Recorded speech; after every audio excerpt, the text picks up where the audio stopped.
কিছু একটা রান্না পড়ছে। পোড়া গন্ধটা নাকে আসতেই অর্ণবের কেমন মাথা ধরে গেল। কি যে করে না নীলাটা, কিছু বলার নেই ওকে। কতবারই তো নীলাকে বলেছি কিচেন থেকে বেরোবার আগে গ্যাসটা অফ করে যেতে। নীলা কথা যদি শোনে তাহলে তো সমস্যাটাই তৈরি হয় না। কিন্তু নীলা শুনলে তো। পোড়া গন্ধটা যত বাড়ছে অর্ণবের মাথাও গরম হচ্ছে তত। একবার নীলাকে হাঁক দিল, আসছি বলল বটে নীলা, কিন্তু এখনো আসার তার সময় হলো না। কি যে করছে কে জানে। আবার অর্ণব হাঁক পাড়তে যাবে, নীলা দ্রুত পায়ে এগিয়ে এসে অর্ণবের মুখ চেপে ধরে। নীলা অর্ণবকে বলে, একটু আস্তে কথা বলো, পরীকে বহু কষ্ট করে ঘুম পাড়িয়েছে। নিজের মুখের ওপর থেকে নীলার হাত সরিয়ে নিয়ে অর্ণবকে বলে, যাও যাও রান্নাঘরে গিয়ে দেখো কোন খাবার পোড়ালে। নীলা এক ছুটে রান্নাঘরে গিয়ে দেখে রান্নাটা একেবারে জ্বলে গেছে। নীলার মনটা খুব খারাপ হয়ে গেল। আজ অর্ণবের ছুটি ছিল, তাই নীলা ওর পছন্দের এই পদটা বানাচ্ছিল। হঠাৎ মেয়েটার ঘুম ভেঙে গিয়ে কাঁদতে শুরু করলো, আর নীলাকেও ছুটে আসতে হলো। তাড়াতাড়িতে গ্যাসটাও অফ করা হয়নি, বেলাও অনেক হলো। আবার নতুন করে রান্নাটা করাও সম্ভব নয়। এদিকে পরীকে উঠিয়ে স্নান করিয়ে খাওয়াতে হবে, ততক্ষণে অর্ণবেরও খেতে বসার সময় হয়ে যাবে। শেষে নীলা ঠিক করে আজ না হয় দুপুরে পরীকে ঘুম পাড়িয়ে অর্ণবের পছন্দের ডিনার বানিয়ে রাখবে। দিনের বেলা খাবার পর্ব মিটতে মিটতে অনেক দেরি হয়ে গেল। আর কিছুক্ষণ পরেই পরী উঠে পড়বে। মেয়েটা একবার উঠে গেলেই আর নীলাকে কাছছাড়া করতে চাইবে না। নীলা যত তাড়াতাড়ি সম্ভব হাত চালিয়ে নিজের কাজ করতে থাকে। বসার ঘরে ফোনটা বাজছে। অর্ণব আজ অফিসে ছুটি পেয়েছে, তাই এই দুপুরে একটু গড়িয়ে নিচ্ছে। আসলে অন্য দিনগুলোতে বড্ড খাটনি যায় ওর। ফোনটা একটানা বেজেই চলেছে। ফোনের শব্দেই না মেয়েটা উঠে যায়। হাতের কাজ ফেলে নীলা পড়ি মরি করে এসে ফোনটা ধরে। ওপাশ থেকে যে গলাটা ভেসে আসে তাকে নীলা চেনে। অর্ণবের অফিস কলিগ সুপ্রিয়। আসলে কিছুদিন আগেই সুপ্রিয়র বিয়ে হয়েছে। অর্ণবকে ইনভাইট করেছিল ওদের বাড়ি আসার জন্য, তাই সুপ্রিয়রা আজ আসবে অর্ণবদের বাড়ি। সুপ্রিয় প্রথমবার আসছে ওর নতুন বউকে নিয়ে, তাই ডিনার না করালে চলে না। কিন্তু এখন অর্ণবকে বলে বাজার করাতে গেলে তো অনেক দেরি হয়ে যাবে। তার চেয়ে ভালো নিজে গিয়েই বাজারটা সেরে আসে। যেমন ভাবা তেমনি কাজ।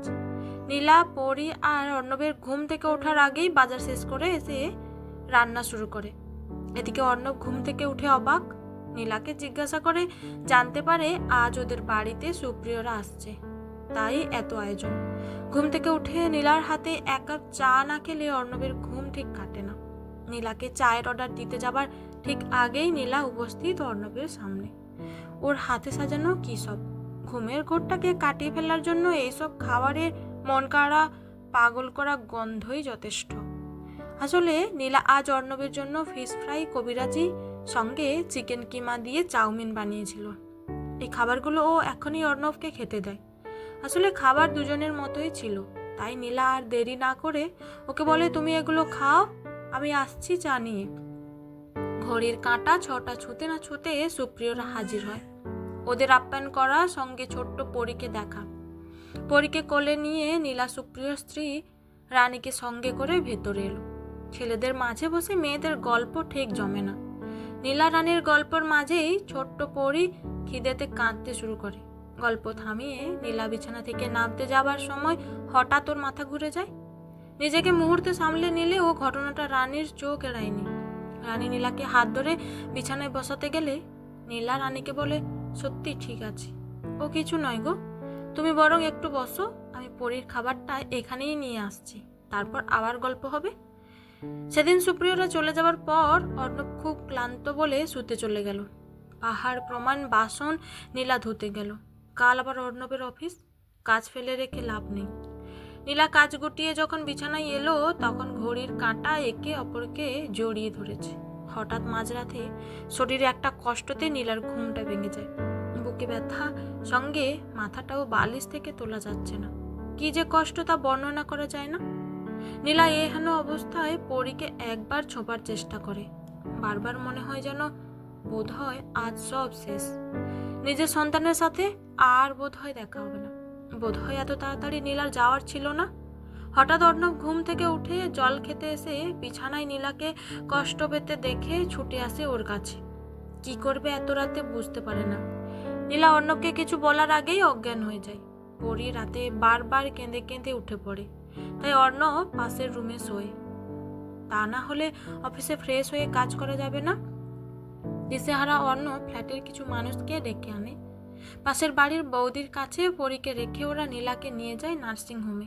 নিয়মিত ফ্ল্যাটের সবাই আসা যাওয়া করছেন ওদের বাড়ি আর নার্সিংহোমে। আজ 5 দিন হলো নীলা বাড়িতে নেই। এতদিন অর্ণব ছুটি নিয়েছিল, কিন্তু আজ অফিস যেতেই হবে।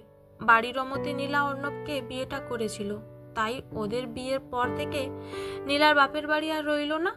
আর অর্ণবের বাবা মা গত হয়েছেন বহুদিন, তাই পরিবারে এমন কেউ নেই যে এসে এই বিপদের সময় পাশে দাঁড়াতে পারে।